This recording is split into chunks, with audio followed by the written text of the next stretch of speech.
Hello everyone, and let's start. Hey, yeah, boom, boom. All right, let's start.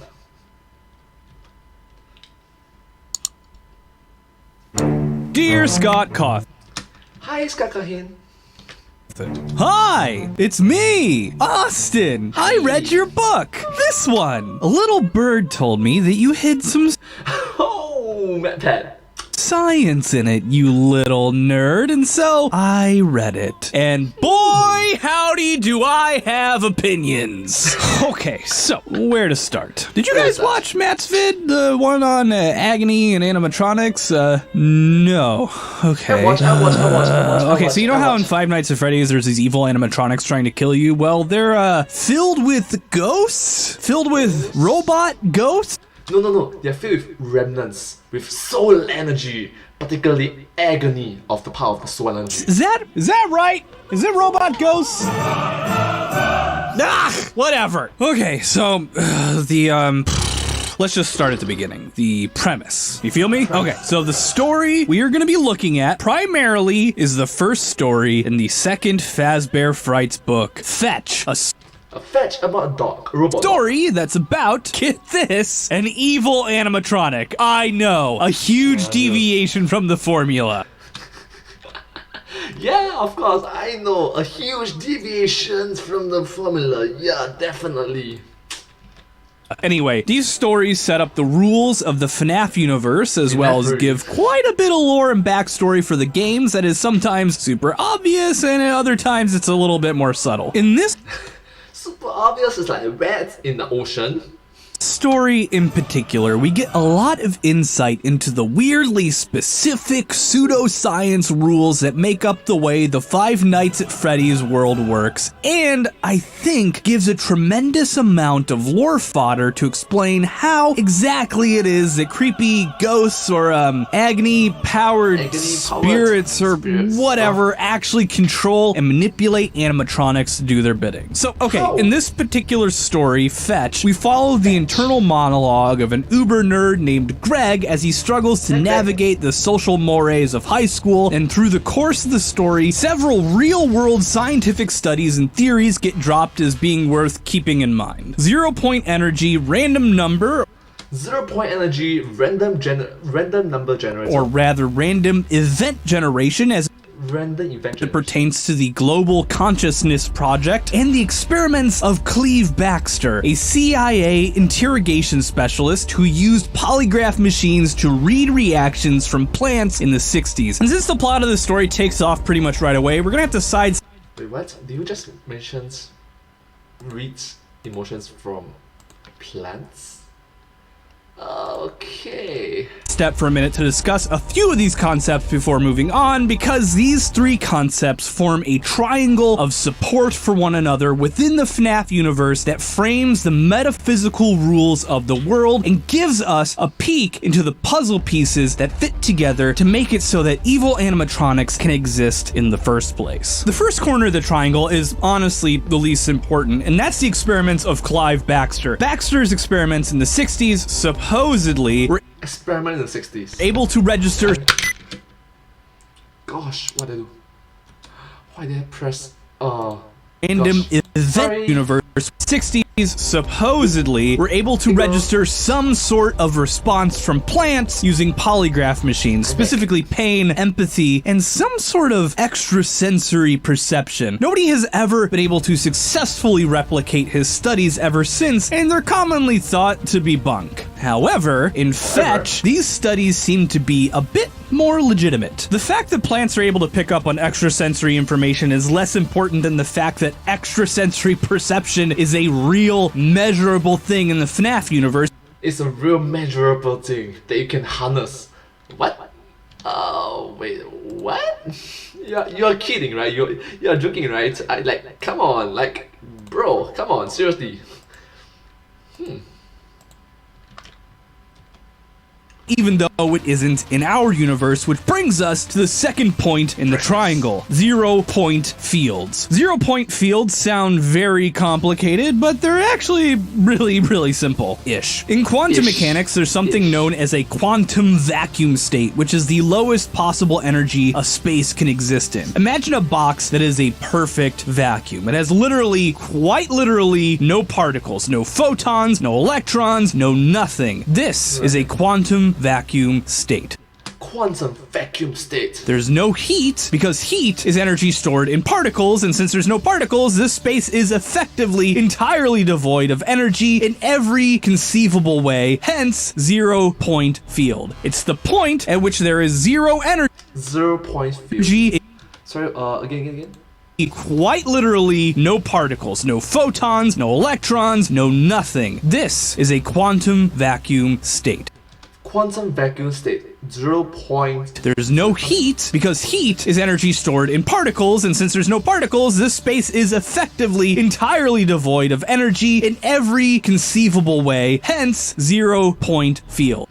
Quantum vacuum state and 0-point field. It's the point at which there is zero energy in the field. The field in this case being the space itself. But what if I told you that this wasn't the whole story? That in these fields where there is absolutely nothing, something can be created. These somethings are called virtual.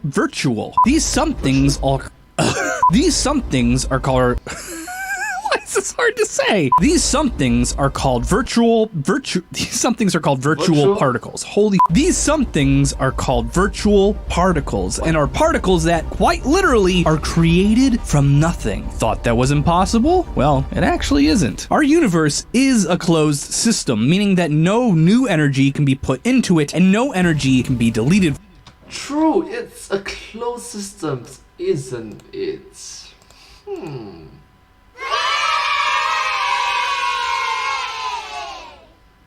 What do you mean that virtual?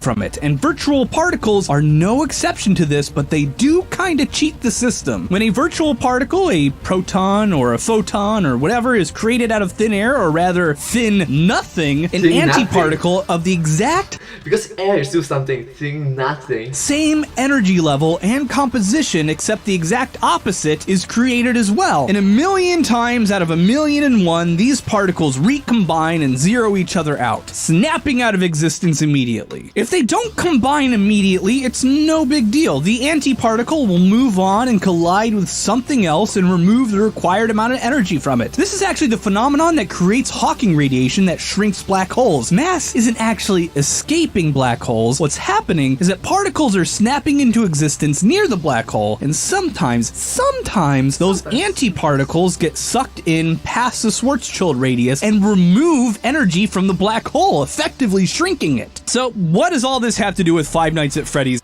Oh, Hawking radiation. and Fetch? Well, a lot actually, because these 0-point fields, or rather these 0-point energies, are treated as the medium through which psychic energy travels, and may itself actually be somehow sentient. Whether it's just a transmission medium or whether it actually has a will of its own is something that we'll have to wait for further books if they touch on it at all. But in the FNAF world, in the FNAF world, it can be harnessed. Well, okay, think of 0-point fields as a Newton's cradle, where a thought or an intention goes in one end, smacks into the field, travels, and shoots out the other end, which in turn lifts up before falling down, hitting the field, and sending something back. Except this transmission is 3-dimensional, not just 1-dimensional like the cradle, and it is infinitely more complicated and beyond our understanding, and trying to figure out the best way to make the cradle do what you want is, I don't know, like a monkey trying to figure out how to fly an airplane. You're probably gonna end up hurting yourself before you figure it out. True, you're probably gonna hurt yourself. For the third point in the triangle, well, we'll get to that later, because for now, we know all we need to know in order to continue building our premise. So Greg, our protagonist, is an uber nerd who knows all about this stuff, and in his experiments with trying to read instructions from the Do subscribe to Game Theorists. Point field. I really like the subtle back subscribe. and these lead him and his pals to check out, hey, wouldn't you have guessed it, a derelict children's pizzeria. This is where the story actually starts in the book. Greg is already in an abandoned Freddy Fazbear's pizzeria franchise looking around for stuff. And stuff they find, because these books aren't a joyful slice of life anime about making soup or whatever. And what they find is Fetch, an animatronic, but not quite like the ones we're used to seeing in the franchise up until now. For one, he's smaller, a lot smaller. He's a prize, actually, one of the super awesome prizes you get for spending $1 million in the store. Basically, Fetch is a Furby, but FNAF branded, aka barely more terrifying than an actual Furby. This, supposedly, is what was drawing Greg to drag his friends into this pizzeria, as stated in the book itself. Greg turned his attention to Fetch. He wanted to see if he could get the dog thing to do whatever it was supposed to do. He had a hunch this might be what he'd felt in the field, what had called him here. What have attracted him to come over? Congratulations, you just want your own Fetch. His documentation, in spite of being super old, states that he was supposedly built with the capability to sync with your phone and retrieve information and things for you, like a creepy, real-world version of Siri. You love to see it. Anyway, in his fiddling... Oh my god, that reference, that subtle reference of Rogue AI. Greg unknowingly activates Fetch, who, after they leave the pizzeria, starts texting Greg, retrieving things for him, saying creepy stuff, and over time, getting things for Greg without Greg actually directly asking, taking his request too literally, leaving severed fingers on his doorstep, and killing his girlfriends. You know, all the stuff Alexa secretly wants to do for you, but can't because she doesn't have legs or creepy, spiky teeth. Which brings us at last to the final corner of the triangle of FNAF metaphysics: random event generators and the Global Consciousness Project. Random event generators and the Global Consciousness Project. Because this is the key that holds everything together. How is Fetch able to sync up with a phone that runs on an operating system over half a decade more modern than when he was created? It's this triangle, this trifecta of ingredients of science, numbers, and pseudoscience that all mix together into a soup of weirdness and terror, culminating in one simple, horrific ability: the ability to manipulate not just computer code, but the very world around you, just with the power of your mind. Random event. Oh my god. Psychic powers. Event generators, or REGs, are a big subject in Fetch and come up again and again and again and again, and they're a key tool in the study of global consciousness, a field of parapsychology which is, it's not real. Sorry, it's not. There's no support for any of these fields at all, and all supposedly interesting findings have all failed to be replicated by independent review. It's very, very important. Science should be able to be replicated on independent,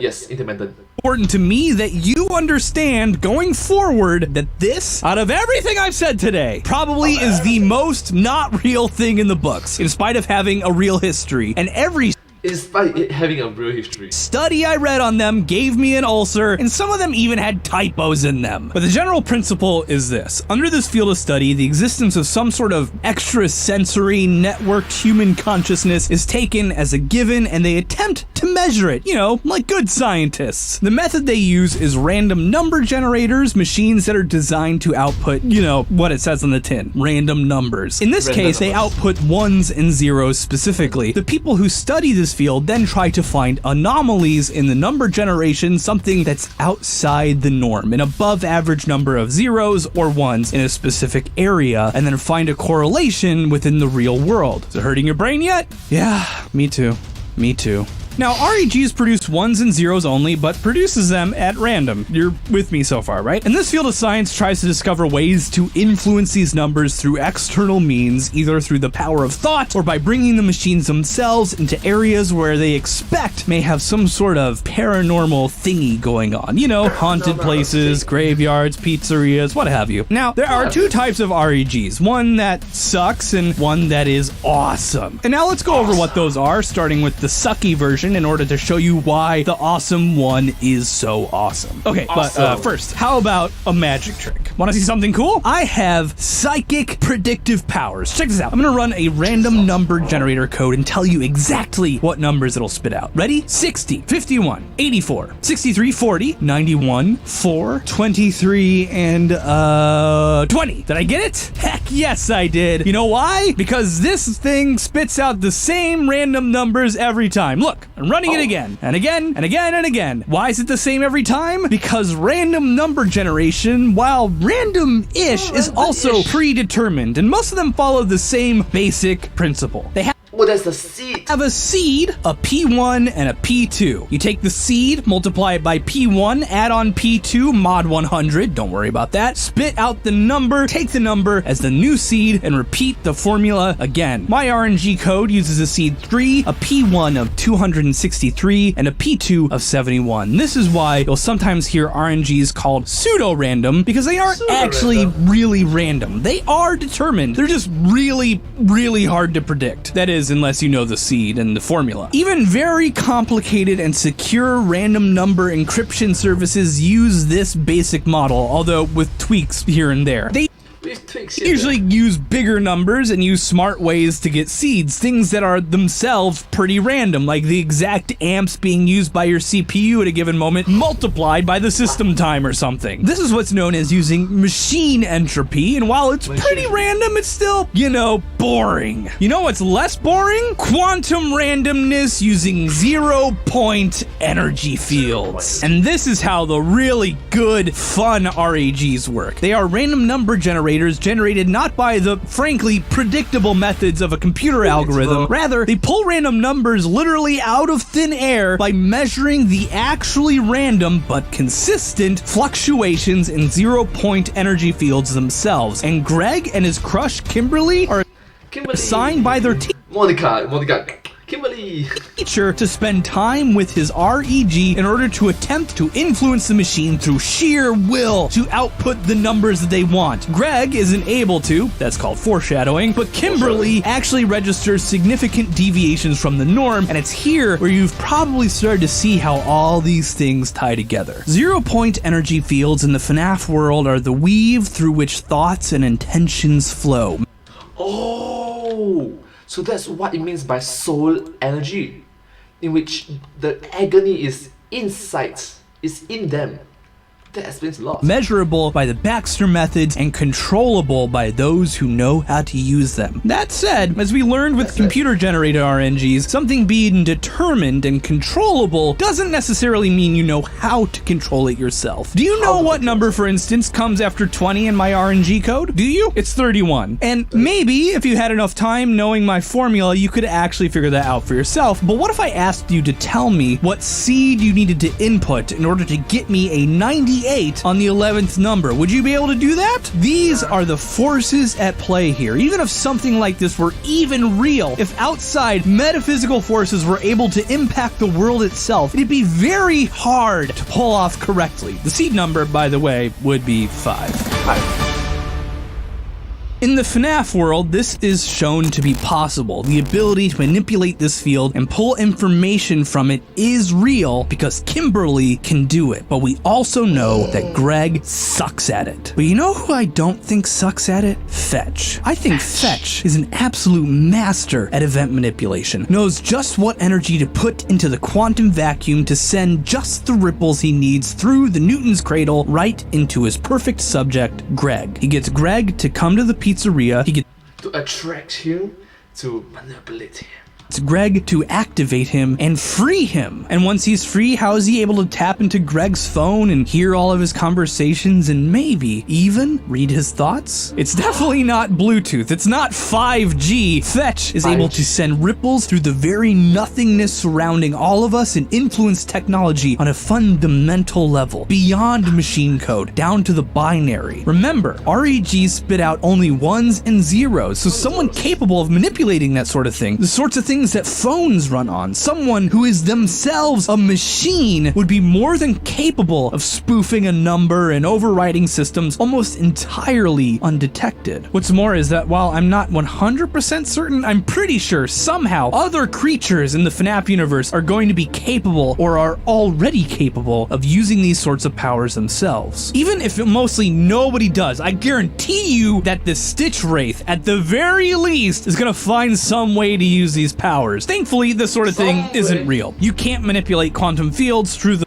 But luckily, in the real world, power of your thoughts alone. And you know how I know that? Well, aside from reading up on it, I built one myself. No, really, I did. Through the power of the quantum random module in Python, it was actually really easy. Quantum random connects to the ANU quantum random numbers server in Australia, a server that measures actual fluctuations in 0-point fields for realsies and gives them to the public for free in real time. It's pretty freaking cool. Since it was so easy, it took me literally only 10 minutes and 16 lines of code to make a random event generator that would spit out only a 1 or a 0 randomly based on the quantum fluctuations of the universe itself. My very own quantum-powered coin flipper. And for my baseline test, quantum power coin flipper. after 1,000 flips, it did pretty good. 499 ones and 501 zeros, a totally normal split for 1,000 iterations. And then, hell, just for funsies, I ran the exact same experiment that Greg and Kimberly did in the book. I will disprove this global consciousness theory once and for all. I decided to make my machine using only the powers of my mind spit out more ones than zeros, and for 15 minutes, I sat there as it pinged a server on the other side of the world telling it 1,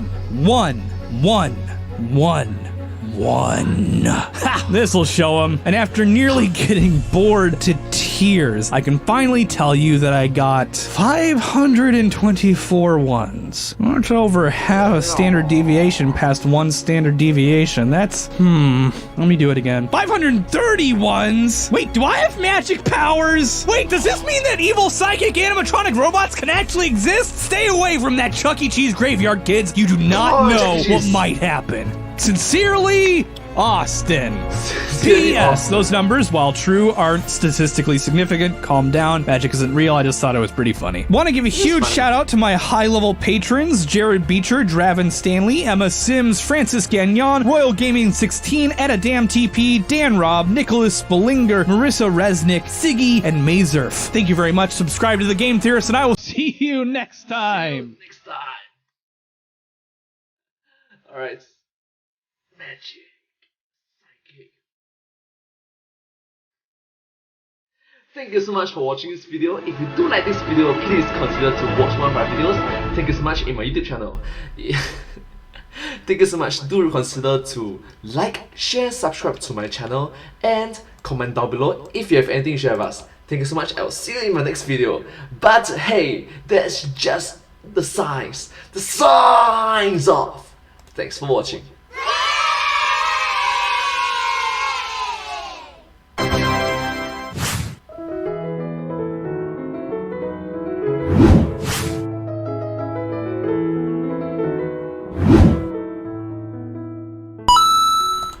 Thank you so much for watching this video. This video came up from the YouTube channel, The Game Theorists. Yeah, and I'm a huge fan of their work, so please remember to, if you consider watch more of their videos, show support for them. Thank you. Support! Hi! I'm a huge fan, not just a huge fan. Are you a huge fan too? Oh my gosh, what am I doing? Subscribe.